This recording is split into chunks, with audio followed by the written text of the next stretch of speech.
लंकाधिपति चहु कुल विजेता 20 भुजाधारी 10 शीशधारी महाराज रावण की जय हो।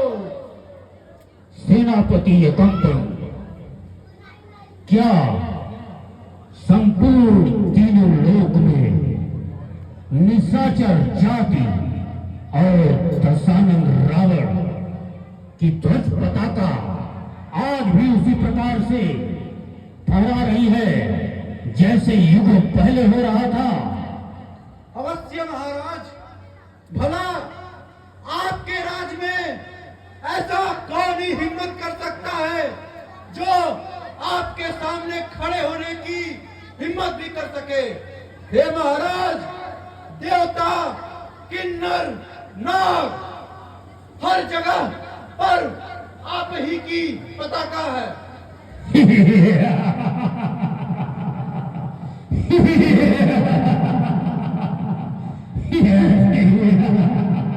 सुंदर, अति सुंदर कंपन, अति सुंदर।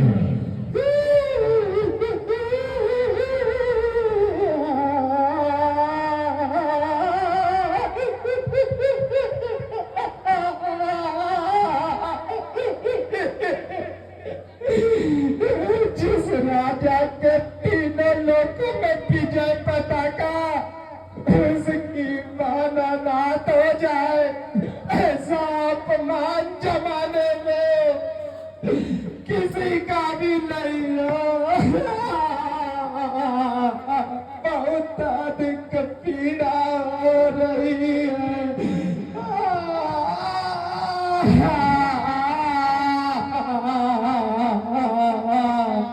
कौन है जिसने मेरी गोपनीय वार्तालाप को भंग करना चाहा और तुम मेरी प्रशंसा कर रही हो या मुझे अवहेलना कर रही हो?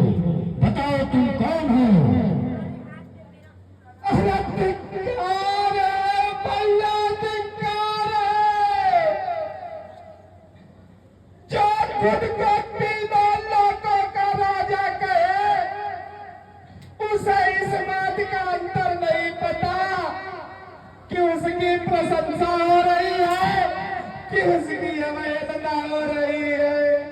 मेरी दुर्गति को तो देखो, अगर वो भी नहीं पहचान पाए तो कैसे त्रिभुवनपति हो तुम, कैसे त्रिलोकी हो?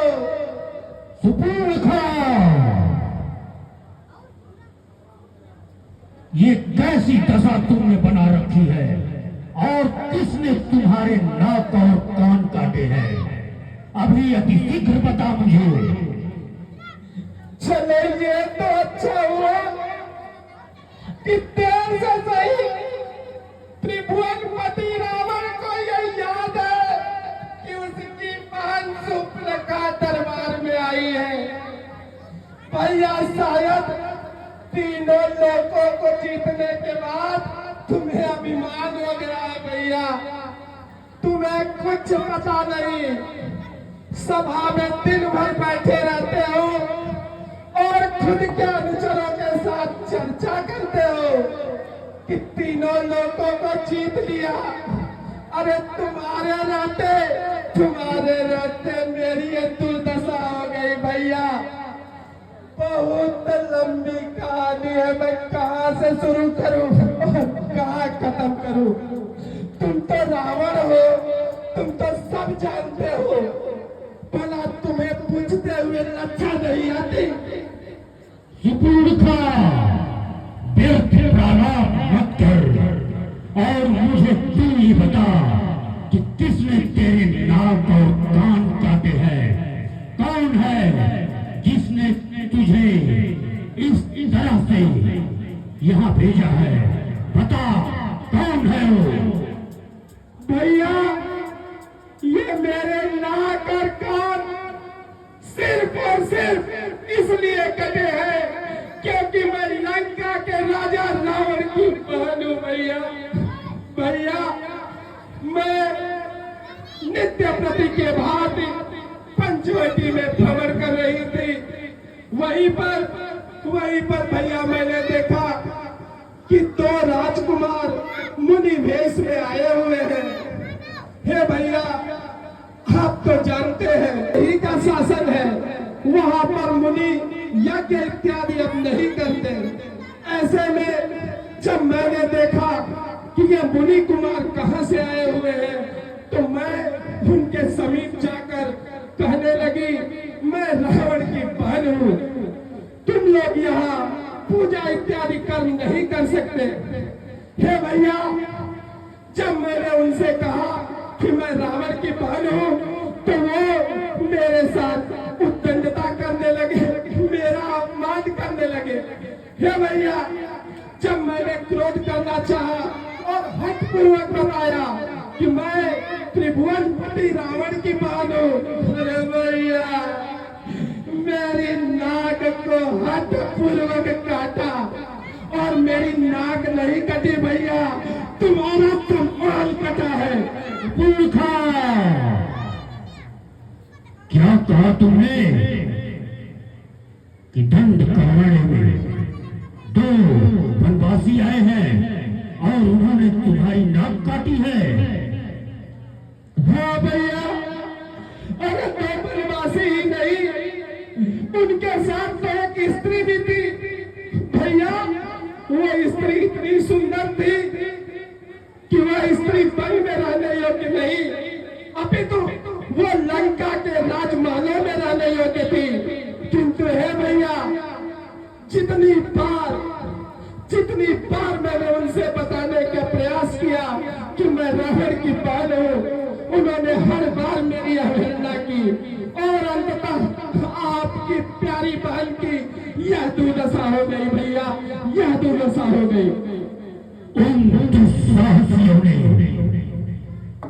कदाचित तुम्हारे नाक और कान को काटकर अपने मृत्यु को निमंत्रित किया है। सुपुर्खा, अपने मृत्यु को निमंत्रित किया है। क्या तुमने दंड कारण्य में रहने वाले मेरे दोनों सेनापति खर और दूषण को सूचित नहीं किया? भैया, वो दोनों वनवासी नहीं है। मुझे भी आरंभ में ऐसा ही लगा था कि मैं जाकर खरदूषण भैया से भी कहूंगी और वो मेरी सहायता भी करेंगे।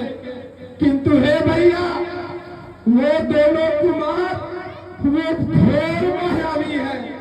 प्रतीत होता है उनके पास बहुत सारी सिद्धियां हैं। नहीं तो आप ही कहिए भैया, रावण की बहन को कोई छू भी पाएगा क्या?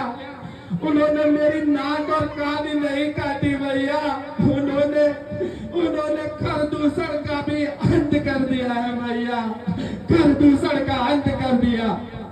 क्या कहा?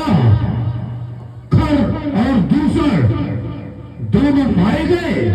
हाँ भैया, खर और दूषण भैया मारे गए। असंभव, ऐसा कदापि नहीं हो सकता।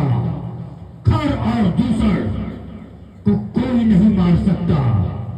खर दूषण मौसम बलवंता, इन्हीं मारही निज भगवंता। अगर यह सत्य है तो खर और दूषण को सिवाय नारायण के कोई और नहीं मार सकता।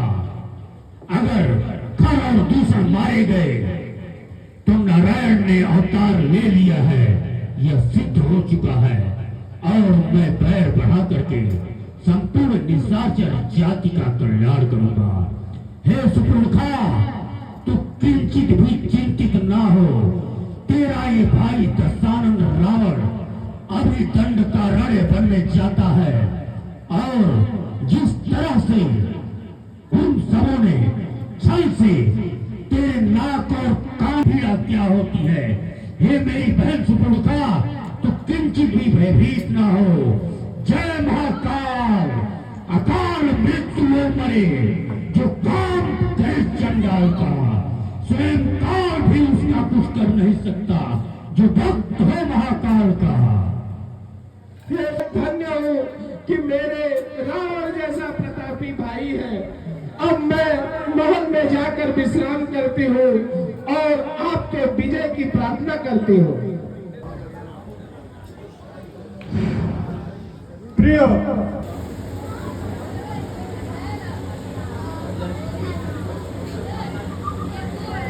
मारीच, मामा मारीच,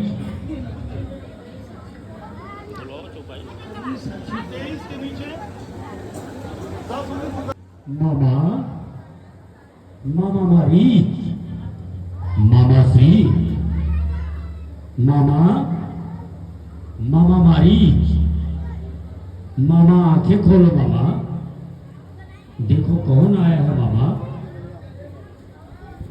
मामा।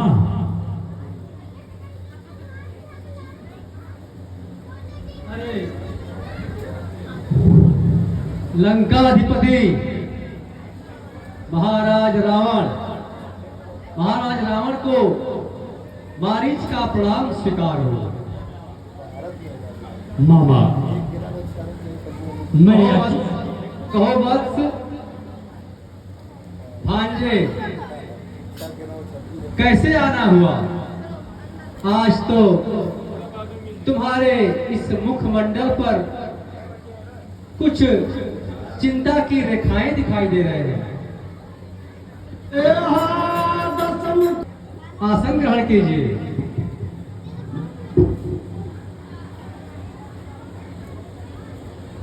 हाँ, बताओ भांजे, कैसे आगमन हुआ?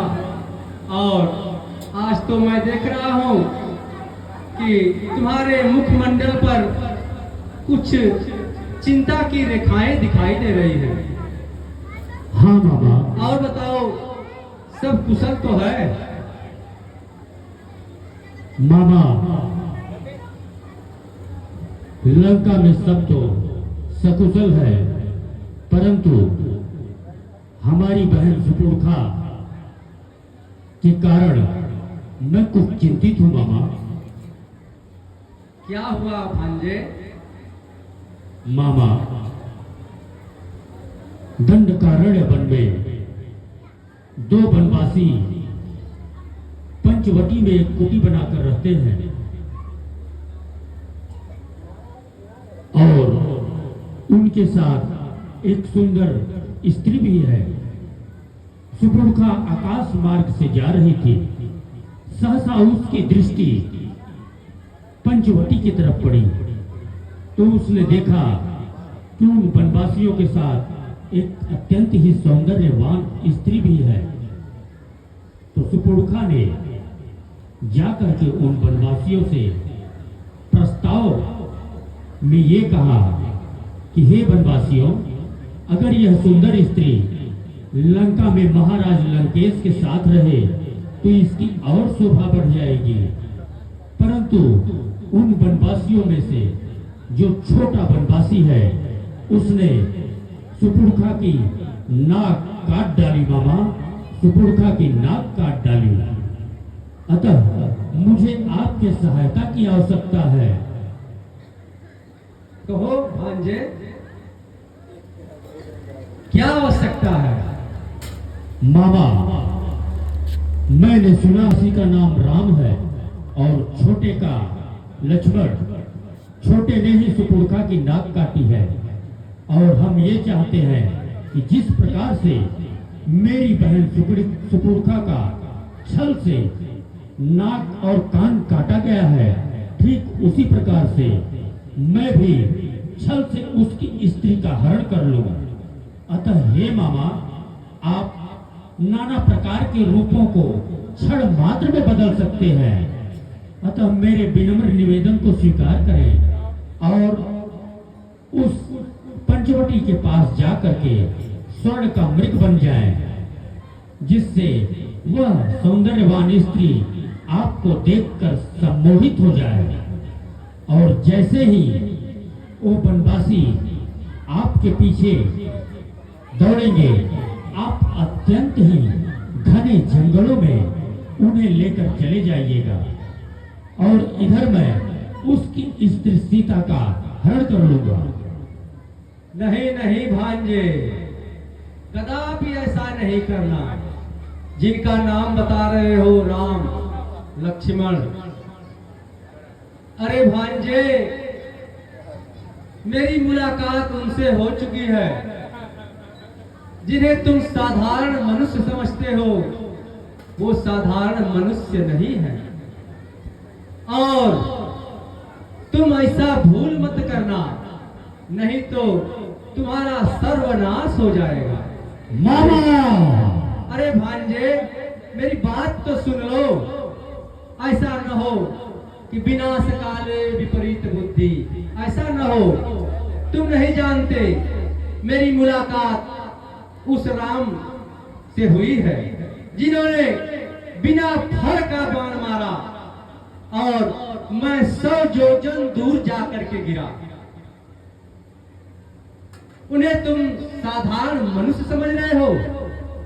उनसे भूल करके भी बैर मत लेना, नहीं तो तुम अपने विनाश का रास्ता स्वयं प्रशस्त करोगे। मेरे भांजे हो, इसलिए मैं तुम्हारे कल्याण के लिए तुझे सुझाव दे रहा हूं। ऐसा कदापि नहीं करना। मामा, कदाचित तपस्यारत रहते रहते तुम्हारी बुद्धि इस हिमालय की ठंडी हवाओं की तरह मंद हो चुकी है। इसीलिए तुम शत्रु की प्रशंसा मेरे सम्मुख कर रहे हो। मामा, मेरे सम्मुख कर रहे हो। मामा, ये भली भांति ज्ञात रहे कि इस समय तुम दैत्याधिपति दशानन रावण के सम्मुख हो। हे मरीच, चलकर तुम माया मृग बन जा, मैं बाबा जी बन जाऊंगा। तुम राम लखन को पहलाना, मैं सीता को हर लाऊंगा। हे मामा, अगर तुमने मेरे प्रस्ताव को नहीं स्वीकार किया तो ये मेरा चंद्रहास खड़ग तुम्हारे शीश को सदा सदा के लिए तुम्हारे शरीर से अलग कर देगा। मामा, अलग कर देगा। अरे भांजे, जाको प्रभु दारुण दुख दीना, ताकि मति पहले हर लेना। जाकी मति भ्रम भयो खगेसा, अताकर पश्चिम उगय दिनेशा। अरे तुम बहुत बड़ी भूल कर रहे हो। अभी भी समझा रहा हूं, हमारी बात समझ जाओ। और नहीं मानोगे तो मैं तो विवश हूं। अरे मैं देख रहा हूं, मेरे एक तरफ कुआं है, दूसरी तरफ खाई है। और इस पापी निशाचर के हाथों मरने से तो अच्छा है क्यों न भगवान के हाथों ही मरूं, मेरी मुक्ति हो जाएगी। ठीक है दशानन, अगर तुम्हें मेरी बात पसंद नहीं है, तुमने ऐसा सोच लिया है कि अगर मैं स्वर्ण मृग नहीं बनूंगा तो तुम्हारा ये चंद्रहास मेरे सर पे होगा, तो ठीक है, चलो मैं तैयार हूं तुम्हारा कार्य करने के लिए।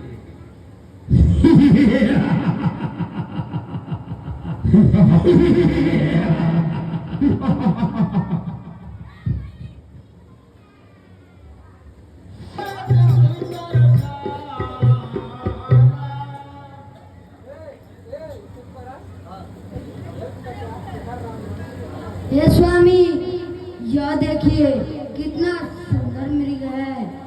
आप इस दीजिए और इसकी मृग की छाल मैं अपनी कुटिया में सजाऊंगी।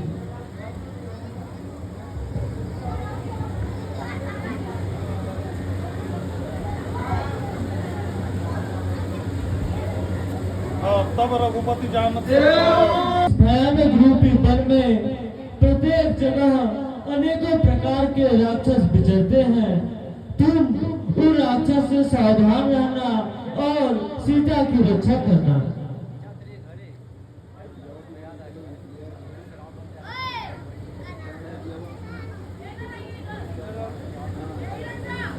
भी लोग की चला हमने को भागी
हाय लक्ष्मण,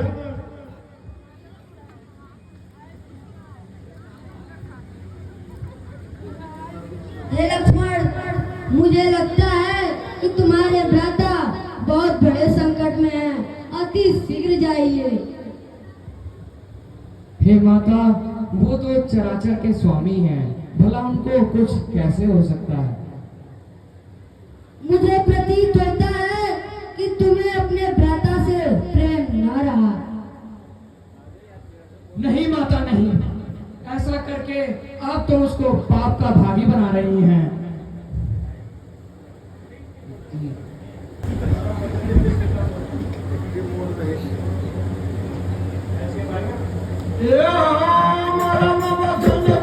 माता, मैं आपकी आज्ञा मानकर जा रहा हूँ, किंतु आप इस रेखा के बाहर नहीं आइएगा, यह आपकी रक्षा करेगी। हे पवन देव, तुम साक्षी हो, हे पक्षी गणों गवाह तुम्ही, मेरे इस धर्म नाव के हे सूर्य देव मना तुम्ही, आज्ञा का पालन करता हूँ, बस इतना है संतोष मुझे, अगर भाई उड़ाना दे तो कह देना निर्दोष मुझे। सुन बीज दस्कंधर देखा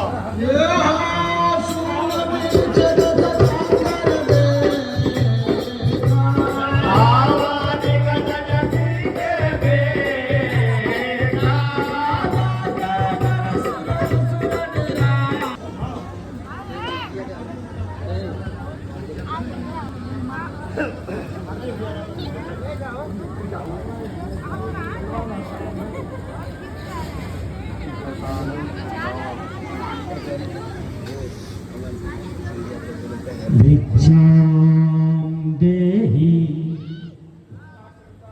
भिक्षां देहि। अरे इस कुटिया में कोई है जो भूख से व्याकुल इस साधु को कुछ खाने योग्य कंद मूल फल दे सके? भिक्षां देहि भिक्षां देहि भवति भिक्षां देहि भवति भिक्षां देहि। कोई है जो इस कुटिया में से बाहर निकले और मुझे कुछ खाने के लिए दे? लीजिए बाबा। हे देवी, आपको कदाचित यह ज्ञात नहीं है कि मैं उन साधारण साधुओं की भांति नहीं हूं जो कुटिया के अंदर से भिक्षा को ले। हे देवी,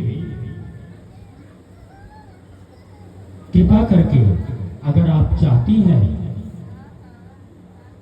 कि मैं भिक्षा ग्रहण करूं तो आप कुटी से अपने बाहर ही निकले।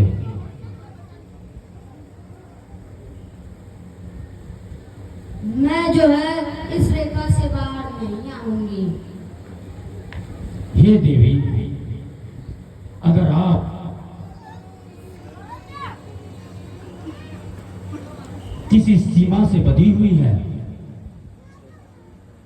तो मैं भी अपनी सीमाओं से बंधा हुआ हूं, अतः मैं यह भिक्षा नहीं ग्रहण कर सकता जब तक कि आप कुटिया से बाहर नहीं आ सकती। रुकिए बाबा, मैं आती हूँ। चलो भैया खा इसको। हाँ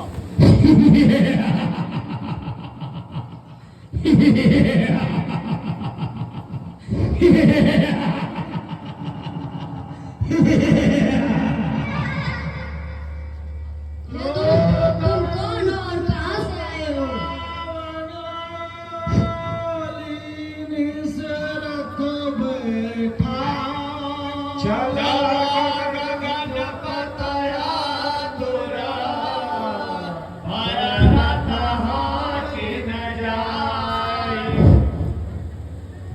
ये दुष्ट, तुम कौन हो और कहाँ से आए हो?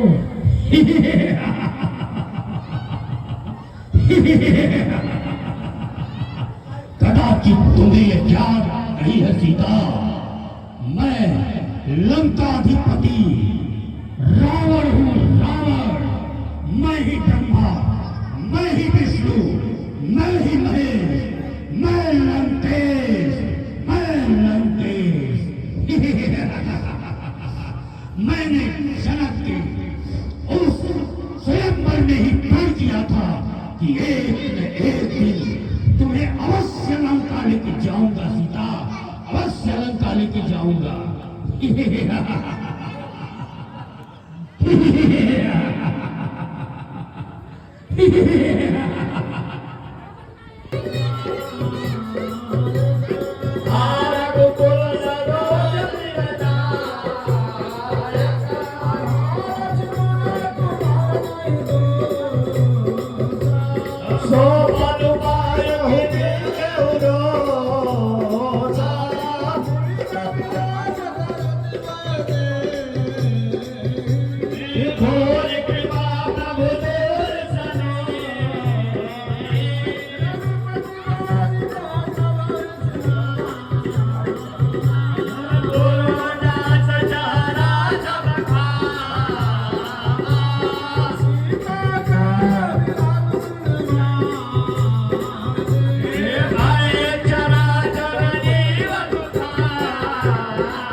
बचाओ बचाओ, मेरी रक्षा करो। हाय राम, हाय लक्ष्मण, हाय राम, हाय लक्ष्मण, मेरी रक्षा करो, मेरी रक्षा करो। बचाओ बचाओ।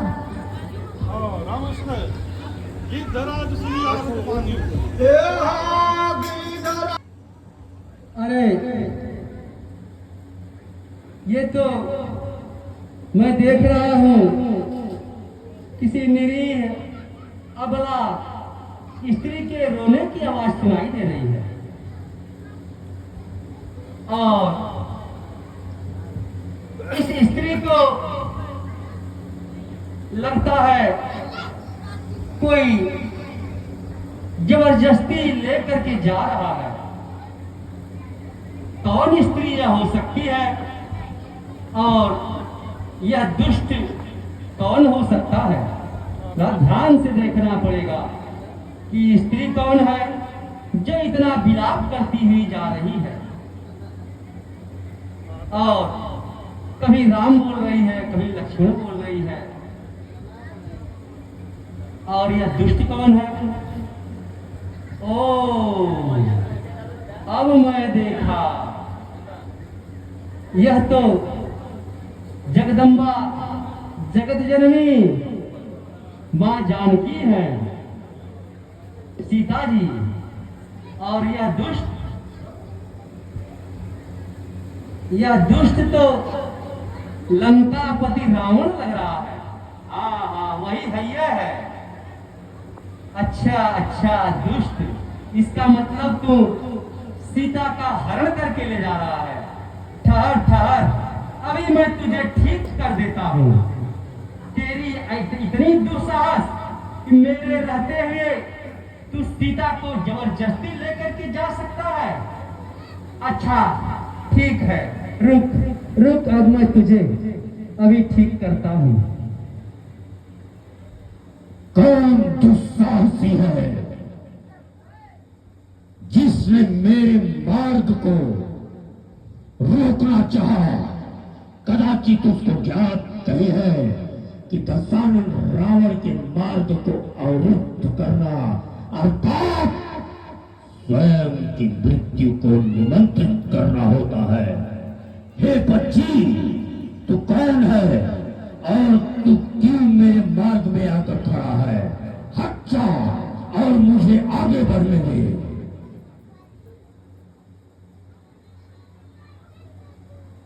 अरे दुष्ट, मेरे जीते जी तू ये अपराध नहीं कर सकता। तुझे मेरे साथ युद्ध करना होगा। मुझे पराजित कर लेगा, तभी तुम इस स्त्री को लेकर के जा सकता है। आ मेरे साथ युद्ध कर।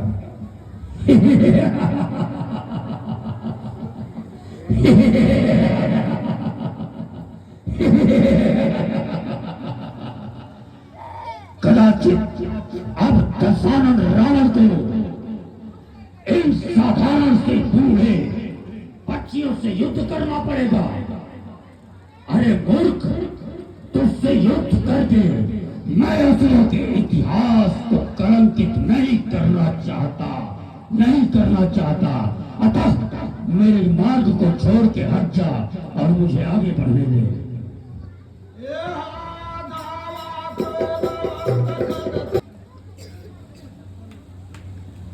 था दुष्ट भी मैं तुझे ठीक करता हूँ।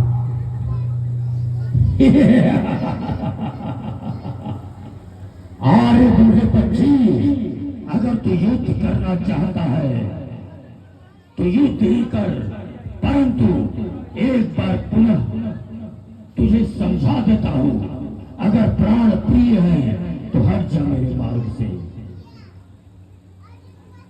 लगता है तू हठी है, इस तरह नहीं हटने वाला।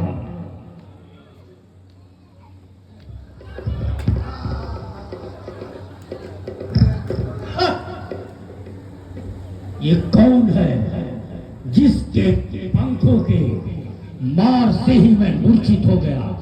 अतः यह कोई साधारण पक्षी नहीं है, अब इसे मारना ही पड़ेगा।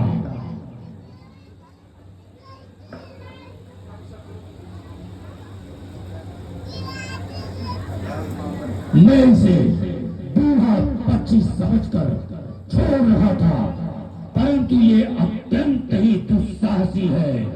रे जटायु, मेरे बार बार समझाने के तत्पश्चात भी तू नहीं हटा मेरे मार्ग से, और दुस्साहसी मूर्ख ज्ञानी, ले अब तू मृत्यु के मुख में जा। अकाल मृत्यु मरे जो काम करे चंडाल का, स्वयं काल भी उसका कुछ कर नहीं सकता। जो भक्त है महाकाल का, जय महाकाल।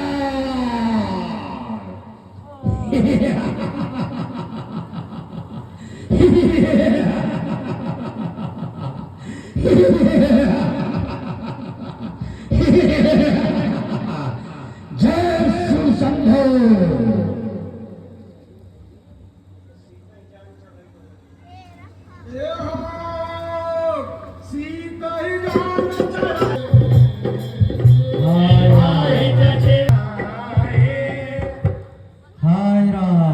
अनुज लक्ष्मण, तुम यहाँ सीता को अकेले कुटिया में छोड़कर मेरी आज्ञा का उल्लंघन कर तुम यहाँ आ गए। मुझे ऐसा प्रतीत होता है कि कुटिया में सीता उपस्थित नहीं है।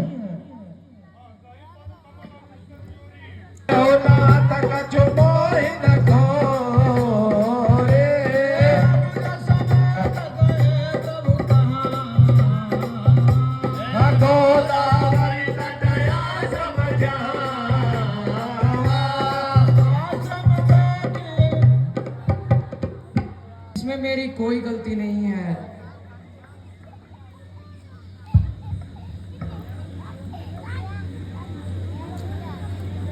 चलो आश्रम में चल के देखते हैं सीता वहां पर उपस्थित है कि नहीं। हाय राम, हाय राम, राम।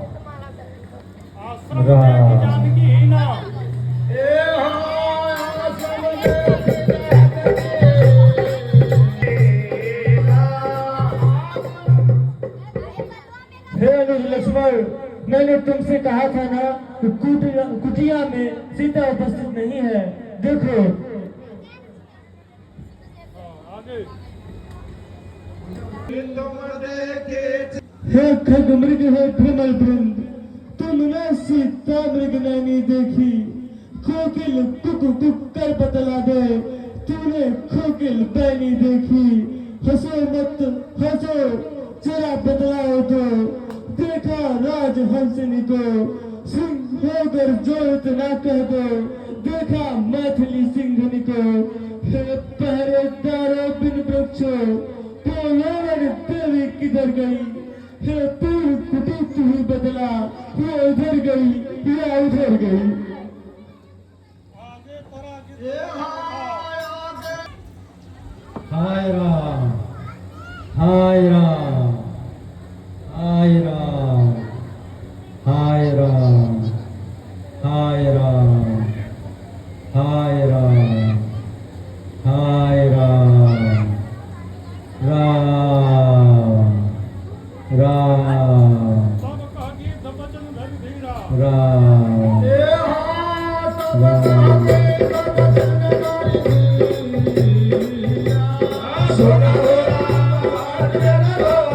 हे गिद्धराज, आपकी यह दशा किसने की? हे प्रभु, अब आप आ गए। आपके स्पर्श मात्र से ही मेरी सारी पीड़ा दूर हो गई। मैं तो जीवन और मृत्यु के बीच में रुका हुआ था। अब आप आ गए तो मैं आपको बता करके अपने प्राणों को त्यागना चाहता हूँ। हे प्रभु, लंकापति रावण मां जानकी को आकाश मार्ग से लेकर के जा रहा था। माता जानकी विलाप करती हुई जा रही थी उसके साथ। मैंने पहचान लिया कि ये तो जगत जननी जगदम्बा मां सीता जी है और यह दुष्ट रावण अवश्य ही इनका हरण करके लेकर के जा रहा है और वह विलाप करती हुई उसके साथ जा रही थी। मैंने उसे रोकने का प्रयास किया। हे प्रभु, मेरा और उसका युद्ध भी हुआ, लेकिन रावण बलशाली, आप जानते हैं मेरी वृद्धा अवस्था हो चुकी है। अब मेरे इन भुजाओं में वो ताकत नहीं रह गई जो पहले थी। नहीं तो एक समय में मेरी इन भुजाओं में कितनी ताकत हुआ करती थी और उस रावण ने मेरे इन पंखों को काट गिराया और मां जानकी को लेकर के दक्षिण दिशा की तरफ गया। हे प्रभु, अगर आप आ गए हैं, अब मुझे विदा करें। राम का तनु हे तात, आपकी यह दुर्लभ वृत्ति आपके श्रेष्ठ कार्य हेतु हुई है, इसलिए आप मेरे परम धाम जाइए, किंतु मेरे पिताजी से सीता हरण का बात ना कहिएगा।